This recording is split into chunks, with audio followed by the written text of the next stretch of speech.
Hermanos amados, que Dios los bendiga en esta hora. Que Jehová te bendiga y te guarde.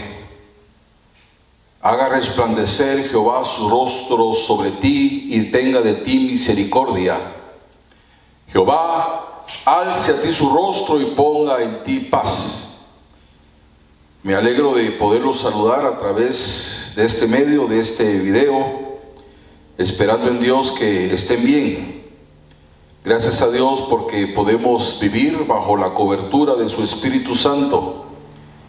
La Biblia dice que estamos bajo el abrigo del Altísimo, bajo la sombra del Omnipotente. Y gracias a Dios porque Dios hasta este día ha tenido cuidado de cada uno de nosotros y no han faltado sus bendiciones. Su provisión ha estado ahí todos los días como Él lo ha prometido. En esta hora quiero llevarlos a la palabra de Dios y poder compartir con ustedes unos minutos y poder tocar unos puntos que son muy esenciales y muy vitales para nosotros en nuestra vida cristiana y en nuestro diario vivir. Son puntos que necesitamos para poder desarrollar nuestra vida cristiana. Lo voy a hacer de una manera simple, de una manera sencilla, no extendiéndome, porque los puntos que quiero tocar en esta hora son puntos, pues, que cada uno de estos puntos es una doctrina, ¿no? Es algo, pues, de lo cual podemos aprender mucho. Y ustedes que están viendo este video, me gustaría que se sentaran, que estuvieran en reposo, y poder escuchar esta predicación, que no va a ser una predicación extensa, pero espero en Dios que esto que voy a hablar, que tengo en mi corazón en esta hora, pueda servir para nuestra vida espiritual. Que abramos nuestros oídos y que también abramos nuestro entendimiento para poder no solamente escuchar la palabra de Dios, sino también para poderla entender. Quiero llevarlos al capítulo 2 del libro de Génesis. En el versículo 17 dice la palabra de Dios: de todo árbol del huerto podrás comer, mas del árbol de la ciencia del bien y del mal no comerás, porque el día que de él comieres, ciertamente morirás. Todos sabemos que Dios nos ha dado a cada uno de nosotros una voluntad, lo que también podemos llamar un libre albedrío. La voluntad es la facultad y la capacidad de decisión para poder determinar una acción. Nosotros debemos de tomar en cuenta que el hombre está en posesión de una voluntad libre. Por eso es que el hombre, y cuando hablo de hombre me estoy refiriendo a la mujer también, el hombre no se le puede forzar a hacer lo que él desaprueba, ni tampoco se le puede imponer algo con lo cual él no está de acuerdo, algo con lo que él se opone, ¿no? ¿Por qué? Porque tenemos una voluntad. La voluntad libre significa que el hombre puede escoger lo que él quiera. No es un juguete mecánico. El hombre no es un robot que otros pueden hacer funcionar. Por eso es que el hombre es responsable de todas sus acciones.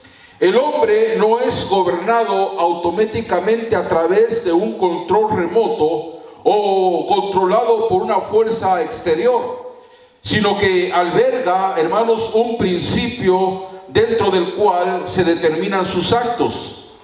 Este es el hombre que Dios creó al principio, un hombre con una voluntad. El hombre que formó el Creador no era algo mecánico, algo que se podía gobernar desde afuera.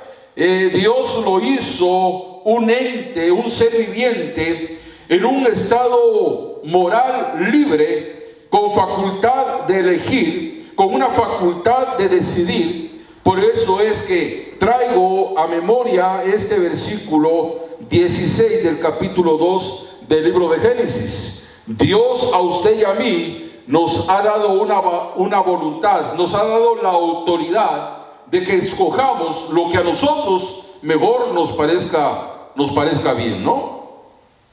Y voy a leer una vez más este versículo. De todo árbol del huerto podrás comer, mas del árbol de la ciencia del bien y del mal no comerás, porque el día que él comieres, ciertamente morirás. Aquí podemos ver entonces que Dios hizo al hombre libre, respetando su libre albedrío. Dios únicamente lo que hizo en esta ocasión fue darle una advertencia, pero no lo obligó. Adán tuvo la oportunidad de escuchar la voz de Dios y tuvo la oportunidad de no comer del fruto del árbol prohibido. Pero Adán no escuchó la voz de Dios, no quiso escuchar y comió de aquel fruto. Cuando el hombre decidió por propia cuenta, cuando él hizo uso de esa voluntad, de ese libre albedrío que Dios le había dado, y toma de aquel fruto y desobedece a Dios, hermanos, ni aún Dios pudo impedírselo. Esto es la voluntad libre o el libre albedrío. Y todos tenemos esa capacidad y todos tenemos esa autoridad de poder escoger lo que mejor nos plazca. Dios pone, hermanos, en nosotros la responsabilidad de comer o no comer de los frutos prohibidos que el mundo, el diablo y la carne nos presenta. Dios pone en nosotros la responsabilidad de ir o de no ir, de hacer o de no hacer, de hablar o de quedarnos callados. El hombre decide en conformidad con su voluntad sin ningún obstáculo. Podemos ver entonces pues que Dios no creó un Adán. Dios no creó un Adán que fuera incapaz de rebelarse y de pecar contra Dios. Puesto que de haberlo hecho, el hombre sería una pieza mecánica. El hombre sería dominado por una fuerza exterior. Pero no, en este versículo podemos ver que Dios le advirtió, que Dios le prohibió, que Dios le mandó. Sin embargo, la responsabilidad de obedecer o no, la responsabilidad de escuchar o no, se hallaba en Adán. Dios, a causa de su justicia, y gracias a Dios, porque Dios es un Dios justo, Él no quería forzar al hombre a que hiciera algo que Él no quería. Dios no lo forzó. Para que el hombre obedeciera a Dios, se requería la voluntad de hacerlo, puesto que Dios nunca obliga.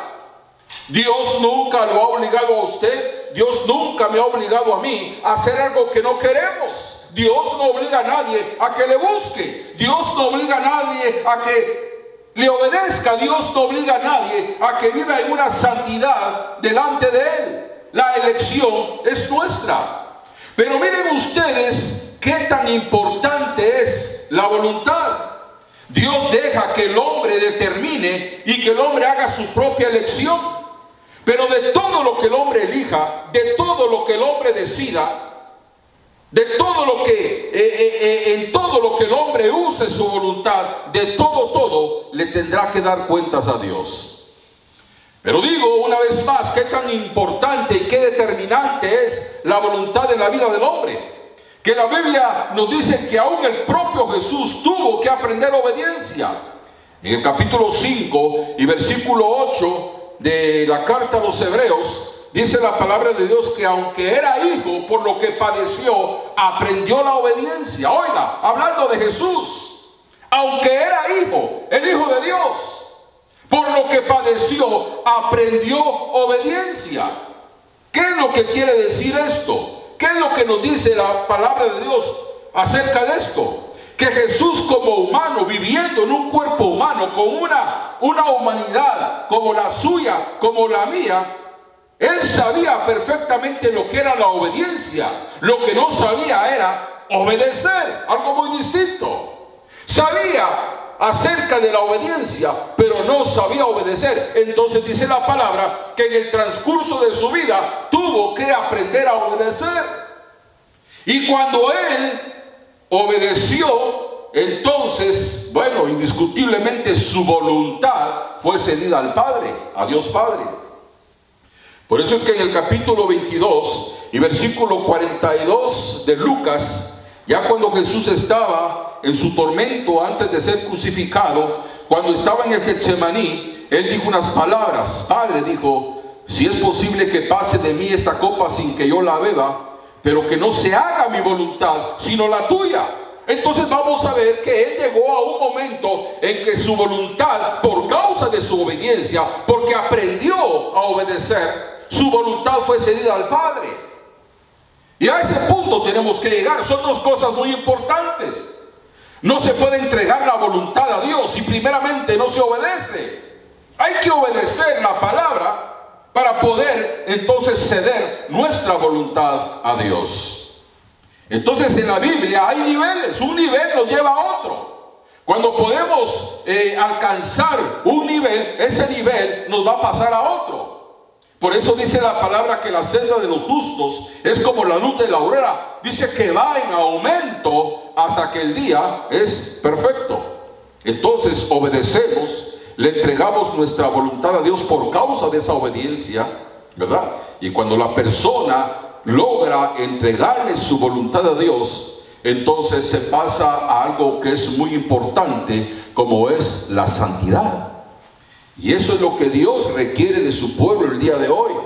Recordemos que Él viene por una iglesia santa, una iglesia pura, que no tenga mancha, que no tenga contaminación. Esa es la única forma que podemos desarrollar nuestra vida cristiana en este mundo. Este mundo no nos da las posibilidades para que nosotros vivamos una vida apartada para Dios. Pero aún en medio de este desierto, tenemos la ayuda de Dios a través de su palabra, a través de su Espíritu Santo, para poder desarrollar una vida de santidad. Y quiero llevarlos al libro de Salmos, y quiero que leamos ahí unos versículos que les quiero citar. Todos sabemos que la palabra santo quiere decir separado o apartado, libre de toda culpa, de especial virtud, ejemplo. Eso es una persona santa, una persona que no vive conforme a los límites o conforme al diseño de este mundo. Es una persona que vive separada de este mundo. Es una persona que no está involucrada en las cosas de este mundo. Es una persona que vive para Dios. Eso es ser santo. Y la palabra de Dios declara que la santidad es una hermosura, que es una cosa bella, que la santidad es hermosa. Capítulo 29 del libro de los Salmos. Les quiero leer este versículo. Salmo capítulo 29, versículo 2 dice: Dad a Jehová la gloria debida a su nombre. Y oiga esto: adorad a Jehová en la hermosura de la santidad. Adorad a Jehová en la hermosura, no dice de su santidad, dice en la hermosura de la santidad. Si vamos allá más adelante, siempre en el libro de los Salmos, allá en el capítulo 96 del libro de los Salmos, hay otro versículo parecido a este que acabo de citar. Salmo capítulo 96 y versículo 9 dice: adorad a Jehová, oiga, en la hermosura de la santidad, temed delante de él toda la tierra. Pero una vez más vuelvo a repetir: adorad a Jehová en la hermosura, no dice de su santidad, dice en la hermosura de la santidad. Si dan vuelta a las páginas ahí en el libro de los Salmos, y ahí adelantito en el Salmo 110, ahí hay otro versículo también parecido a estos dos que he citado.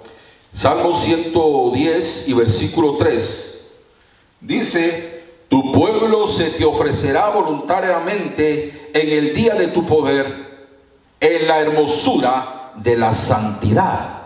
No dice en la hermosura de su santidad, sino en la hermosura de la santidad. Ahora, ¿qué quiere decir esto? Está hablando de nuestra hermosura, está hablando de nuestra santidad. El salmista escribió acerca de la adoración correcta acerca de la adoración adecuada al Dios Santo. No, él habla de acercarse a Dios en adoración. Él habla de acercarse a Dios en alabanza, pero ¿cómo? Revestidos de una hermosura especial que se llama santidad. Es la única forma en que nosotros podemos acercarnos a Dios, en santidad. Pero mire, Dios mira nuestra santidad como una cosa hermosa, la hermosura de la santidad.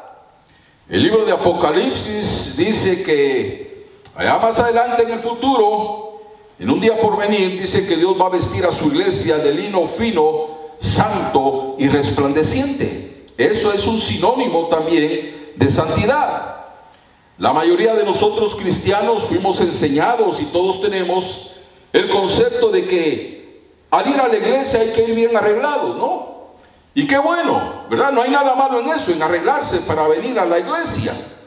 Si uno es capaz de vestirse bien porque se va a presentar delante de algún funcionario importante, si alguno va a ir a algún lugar que es importante, algún convivio que es importante, uno trata la manera de ponerse las mejores ropas que tenga. ¿Cuánto más, verdad? El venir a la casa de Dios a presentarnos delante de Él. Tenemos que venir de la mejor forma vestidos. Tal vez, ¿verdad? Con una vestidura o vestidos, ropa sencilla, pero lo mejor posible, porque venimos a presentarnos delante de Dios.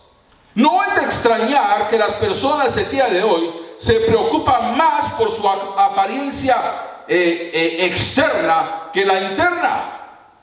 Hemos llegado al punto de darle más importancia a lo externo que a lo interno. Pero espiritualmente, ¿será que Dios nos mira hermosos? ¿Será que cuando nos presentamos delante de Dios, Él nos mira en la hermosura de nuestra santidad? Eso es lo que tenemos que tomar en cuenta, y ese es un punto muy especial. No estoy diciendo con esto que debemos de descuidar nuestra apariencia exterior. No, al contrario. Nuestra apariencia externa debe ser un reflejo de lo que somos interiormente. Pero debemos preocuparnos primeramente en mejorar la condición de nuestro corazón. Porque cuando una persona en santidad se presenta delante de Dios, dice que para él esa es la hermosura de la santidad. No es tanto la apariencia exterior, aunque es muy importante, ¿no? Porque aún en la forma que nos vestimos tenemos que agradar a Dios. Pero es muy importante que Dios nos mire hermosos a través de nuestra vida espiritual. Cuando cada persona recibe a Jesucristo en su corazón y confiesa al Señor Jesús como su Salvador y como su Señor, dice la palabra que es una nueva criatura, que todo es hecho nuevo. Dice la palabra de Dios, porque todos los que habéis sido bautizados en Cristo, de Cristo estáis vestidos. Gálatas 3:27. Eso quiere decir que hemos sido perdonados por cada uno de los pecados que cometimos anteriormente y somos reconciliados con Dios a través de nuestro Señor Jesucristo. Todos, el día de hoy, todos los que hemos sido lavados con la sangre de Cristo, tenemos libre entrada hasta el trono de la gracia. Por eso dice el apóstol Pablo que nos acerquemos confiadamente hasta el trono de la gracia para alcanzar misericordia y hallar gracia para el oportuno socorro. Podemos acercarnos confiadamente, ya que creemos con todo nuestro corazón que el Señor Jesús pagó por nuestros pecados y nos libró de la maldición. En ese momento en que la sangre de Jesucristo entra y nos limpia de todo pecado, entonces se lleva a cabo algo tan precioso, una santidad en nuestra vida, porque fuimos limpiados con la sangre. Por eso dice los hebreos, la carta a los hebreos, que Él con una sola ofrenda hizo para siempre perfectos a los santificados. En cuanto a nuestra salvación, ya no hay nada que hacer, ya no hay nada que añadirle ni nada que quitarle. Somos perfectos porque la sangre de Cristo Jesús, que es perfecta, divina, eterna, nos limpió de todo pecado. Entonces se produjo en el momento que aceptamos a Jesús con todo nuestro corazón, se llevó a cabo una santificación. Pero también hay una santificación que tiene que llevarse a cabo en nuestra vida, en nuestra humanidad, ¿verdad? Una santidad progresiva de cada día. Una santidad, ¿verdad?, donde tiene que obrar la palabra de Dios en nosotros, cortando, quitando, deshaciendo, arrancando todo aquello que no le agrada a Dios. La santidad por medio de su palabra. Pues vamos a ver que el cristiano empieza a obedecer, a poner en práctica lo que ha leído, lo que ha oído, a poner en práctica lo que ha entendido de la palabra de Dios, y eso indiscutiblemente lo lleva, ese conocimiento lo lleva a ceder su voluntad a Dios. Cuando la voluntad del cristiano está cedida a Dios, entonces entra la santidad. Por eso es que todos los días nosotros tenemos una guerra, es una guerra espiritual constante contra este mundo, contra esta carne, contra esta naturaleza que pelea aún en contra de nosotros mismos. Pero esa es la única forma de podernos acercar a Dios, en la hermosura de nuestra santidad, en la hermosura de mi santidad, en la hermosura de su santidad. Cuando nos presentamos delante de Dios limpios en esta santidad, Dios nos mira hermosos. Hasta ese momento Dios nos mira hermosos, porque hermosa es la santidad. Entonces hay varios puntos dentro de la vida cristiana que son fundamentales. Por ejemplo, la fe. La fe, mi fe, la fe que yo tengo, la fe que usted tiene, agrada a Dios. La palabra de Dios dice que sin fe es imposible agradar a Dios. Es importante la fe. Pero mi santidad me hace lucir hermoso delante de Dios. Eso es lo que la palabra de Dios dice. A través de la fe que nosotros tenemos, podemos ver las maravillas de Dios, cómo Dios obra. A través de la fe que hay en nosotros, podemos hacer que milagros sean desatados por la mano de Dios. Nuestra fe puede mover la mano de Dios. A través de la fe podemos ver liberaciones, podemos ver sanidades. Podemos ver cómo Dios contesta nuestras peticiones, cómo Dios resuelve nuestros problemas. Pero el hacer la voluntad de Él, el hacer la voluntad de Dios, no solamente me da la oportunidad de ver las maravillas de Dios, sino que me da la oportunidad de poder entrar al reino de Dios. Entonces la fe es importante también. La fe es la que me da acceso al reino de Dios. La fe lo que hace es que me pone en la puerta de entrada. La fe lo que hace es que me pone en el camino del reino de Dios.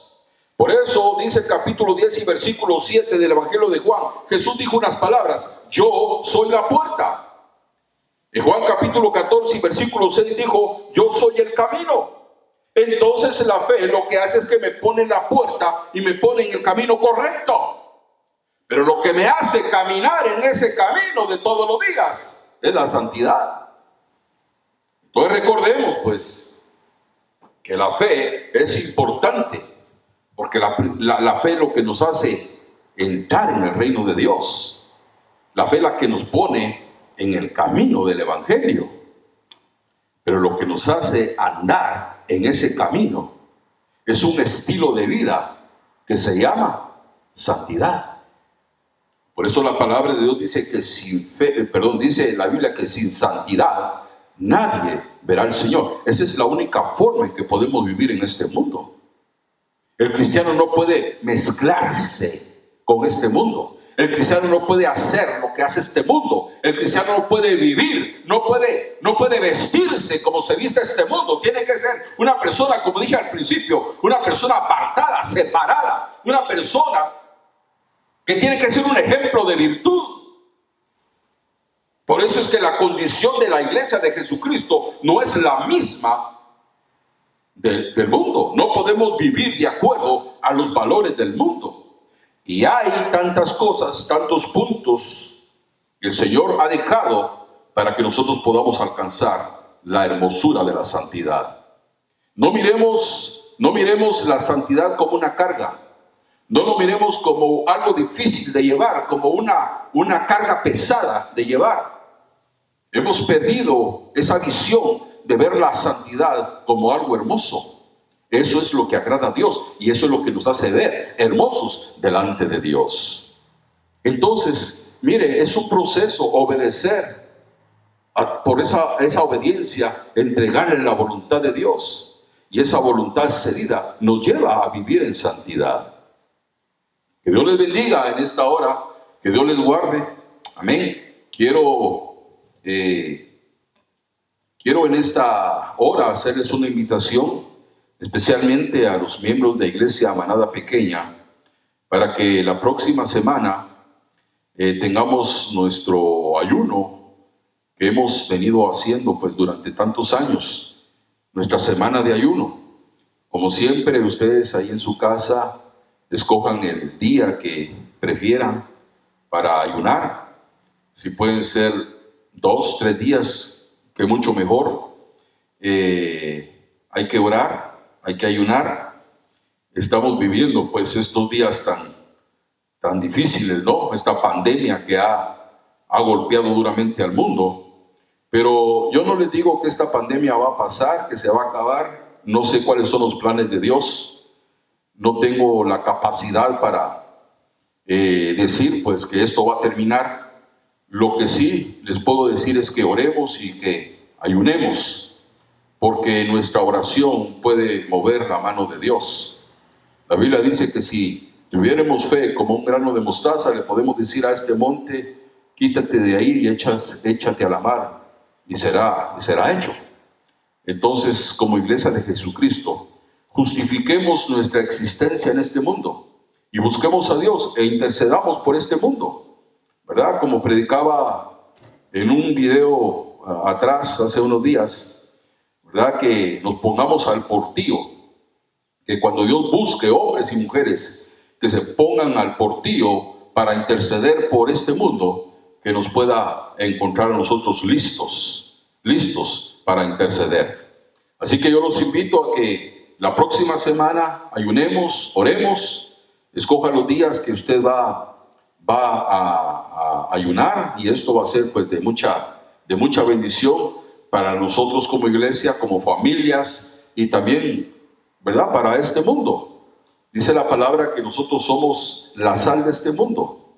Dice la Biblia, Jesús dijo que somos la luz de este mundo. No es de extrañar, no me extraña que Jesús diga yo soy la luz del mundo. Lo que sí es fuerte es que él diga que nosotros somos la luz del mundo. No lo está sugiriendo, está afirmando que nosotros somos la luz del mundo. Entonces, como tales tenemos que actuar, como tales tenemos que vivir, siendo la luz de este mundo. Así que para la próxima semana los invito pues a que estemos en esta cadena de ayuno y de oración, como lo hemos venido haciendo a través de tantos años. Y también quiero decirles, como siempre, pues hay necesidades, hay problemas, hay peticiones que hay en nuestro corazón. Si usted tiene una petición muy especial por la cual quiere que estemos orando y que pues, nos unamos en oración por su necesidad, por su problema, yo lo invito a que en los comentarios que aparecen en este video ponga la petición que usted tiene para que podamos orar y para que podamos interceder también delante de Dios. No van a ser, esto no va a salir al público para todos, sino que estos comentarios que ustedes dejen es para que pongan sus peticiones ahí. Solamente yo los voy a ver, ¿verdad? Y en el próximo video pues vamos a estar orando por estas peticiones, por estas necesidades, y como siempre Dios va a poner su mano. Recuérdense, el requisito es clama a mí, y la promesa, y yo te responderé. Así que Dios los bendiga y será hasta la próxima. Muchas gracias.